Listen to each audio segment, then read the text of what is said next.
ভারত মহাসাগরে চীন থেকে ইরানগামী একটি মালবাহী জাহাজে অভিযান চালিয়েছে যুক্তরাষ্ট্রের সামরিক বাহিনী। গত নভেম্বর মাসে এই অভিযান চালানো হয় বলে শুক্রবার 12 ডিসেম্বর মার্কিন সংবাদ মাধ্যম ওয়াল স্ট্রিট জার্নালের এক প্রতিবেদনে জানানো হয়।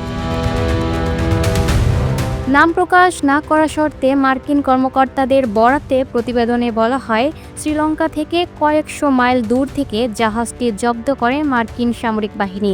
কয়েক বছরের মধ্যে প্রথমবারের মতো সমুদ্রে ইরানগামী কার্গো জাহাজ জব্দের এমন ঘটনা ঘটল। প্রতিবেদনে বলা হয়, গত নভেম্বরে এই অভিযান পরিচালিত হয়।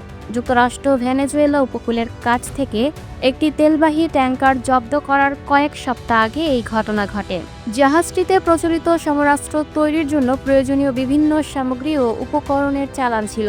অভিযানে মার্কিন বাহিনী সেই সামগ্রী সম্পূর্ণভাবে ধ্বংস করে দেয়। যুক্তরাষ্ট্রের ইন্দো প্যাসিফিক কমান্ড তাৎক্ষণিকভাবে এই প্রতিবেদন নিশ্চিত করেনি। তবে এক কর্মকর্তা ওয়াল স্ট্রিট জার্নালকে বলেন, জব্দকৃত সামগ্রী ইরানের প্রচলিত অস্ত্র নির্মাণে ব্যবহারযোগ্য হতে পারে। এই সামগ্রী সামরিক ও বেসামরিক উভয় কাজে ব্যবহার করা সম্ভব। সূত্রগুলো সংবাদ মাধ্যমটিকে জানিয়েছেন, বিশেষ ওই অভিযানের পর জাহাজটি পুনরায় গন্তব্যের দিকে যাত্রা করে। এ ব্যাপারে জানতে চীন এবং ইরানের সঙ্গে যোগাযোগ করেছিল ওয়াল স্ট্রিট জার্নাল, কিন্তু দুদেশের কোনো কর্মকর্তা মন্তব্য করতে রাজি হননি। Lucky Akter, up to date news, Dhaka.